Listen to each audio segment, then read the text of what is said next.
Nagbabalik po ang frontliners. Still with us is Ambassador Jaime Leda of the Philippine Embassy in the Netherlands. So far po, mula nang may talaga kayo as the Ambassador of the Philippines to the Netherlands, ano-anong klaseng mga concern ng ating mga kababayan ang madalas ninyong ma-encounter? Well, ang mga madalas na nagiging issues o concerns sa mga Pilipino ay mga nawawalan po ng passport kasi marami po tayong mga ibang kababayan na dumadaan dito sa Netherlands bilang turista or mga naghahanap ng oportunidad.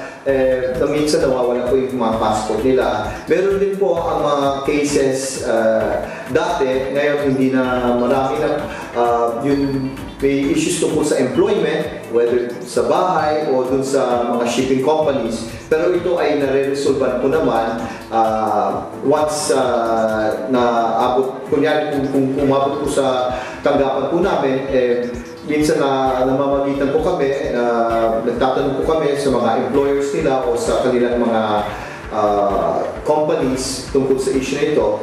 Or sa mga cases, nagkaroon ng mga isang o dalawang cases lately, yung isa tungkol sa human trafficking, yung isa naman sa drug trafficking. Pero sa ngayon wala po kong Pilipino na nakulong.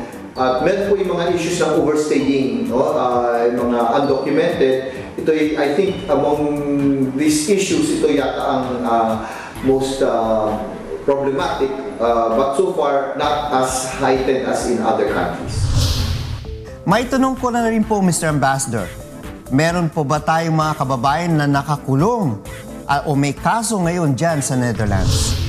Sa ngayon po, wala pong nakakulong na Pilipino with respect to a criminal case. From time to time, there may be situations na may na-deport na Pilipino, but this is because nga wala ho siyang tamang dokumento or wala ho siyang legal residence dito. Minsan meron rin po cases of voluntary repatriation at sila naman po ay nakakakuha po ng tutulong mula sa isang international organization. Based on your own experience, gaano po kahirap ang mga ginawa ninyong adjustments to adapt to their environment and culture? Isang maganda dito sa Dutch, maayos po, very, very disciplined, very orderly, very systematic po. At magaling ang mga pagpaplano nila, mga arrangements nila for the diplomatic corps, the expatriate community. So it's very easy for foreigners to establish residence or to be able to do business here in the Netherlands. Of course, there are cases, no? But basically, I think main issues will be, of course, knowledge of the proper procedures, lalo na yung sa pagkuha ng mga dokumento, let's say applying for, let's say, residence, the need for employment permits. Yun po ang isa sa mga kailangan. May mga, for example, nagtatanong tungkol sa mga au pair. Kasi Netherlands is a main destination for Filipino au pairs. So there is already an established procedure and a working and standard operating procedure for the processing of the documents of au pairs.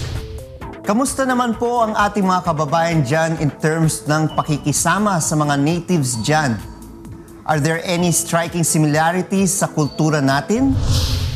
Ay, hindi po naman. I believe we have a very, very good relationship in the people-to-people area and cultural exchanges.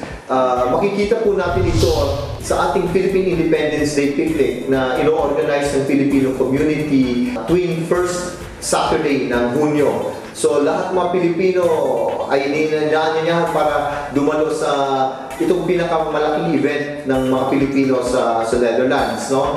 And ito yung ginagawa sa Sparnwoude every year. And we can see that ever since na naging ambassador ako po dito, 2 years na ako nakapag-attend at talagang makikita po natin yung pakikisama po ng mga Dutch at mga Pilipino sa festival na ito. And then makikita po rin po natin to sa napakamaraming na stifting o foundations na itinayo ng mga Dutch-Filipino organizations para tumulong sa iba't ibang mga concerns ng ating bayan, katulad mga Filipino children, education po sa mga mahihirap na lugar sa Pilipinas, pati na rin po sa pagtatayo ng mga health centers. Marami po talagang tumutulong po sa areas na ito. If I may add, Congressman Erin, na ang Netherlands po ay talagang isa sa mga unang tumulong at sa Pilipinas nung nagkaroon ng Typhoon Yolanda, nung tumama ang Typhoon Yolanda, lalo na sa Central Philippines, at talagang all out sila, nag-raise po sila, gumawa po sila ng television marathon, at nag-raise po sila ng umaabot ng 36 million euro para tulungan po ang ating mga kababayan sa Philippines. Mr. Ambassador, we will continue our discussion in a while. Let us pause for a break. Frontliners will be right back. Marami sa ating mga kababayan ang nakikipagsapalaran sa Netherlands upang makahanap ng mas magandang buhay. Isa na dito si Rose Ann Esquivel, tubong Tubigaraw, Cagayan Valley. I'm Rose Ann Esquivel. My hometown in the Philippines is Tubigaraw, Cagayan Valley. Ilocano po ako. Pag-araw dita. And I'm now living in Holland for almost 26 years. Di tulad sa ilang mga Pilipinong hindi pinalad sa ibayong bansa, nagkaroon ng magandang buhay at permanenteng trabaho bilang head nurse si Rose Ann sa bansang Netherlands. I'm living here in Amsterdam North, on the other side of the water, and my place where I'm now 8 years residence. I'm here with my family, 2 children, and my dad. Also, my sisters are here in Holland, and my mother is also pending from Philippines to Amsterdam.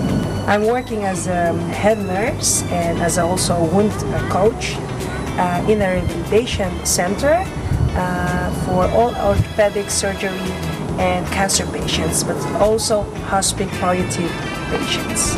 I'm working now as a nurse, head nurse for almost 2 years. Been in practice for almost 12 and a half years. At dahil likas sa mga Pinoy ang maalaga at masikaso, napamahal na si Rose Ann sa mga pasyenteng inaalagaan niya. Dat is de zuster Roos en die doet het fantastisch hier. Want mijn man is hier al voor de 3e keer. En hij wordt hartstikke goed verzorgd. Dus ik ben heel erg blij mee. Dat doet het fantastisch. Thank you now. Mrs. Cole just said something about my function here in Zorghotel. Mr. Cole has been here for almost 3 times. I actually took care of him often these couple of years, 3 or 2 years, and it's been fantastic. But I do my best and it's working. So I'm glad he's here to be taken care. Dahil sa pagsusumikap sa trabaho ni Rose Ann, ay nagkaroon siya ng sarili niyang tahanan kasama ang kanyang pamilya sa Netherlands.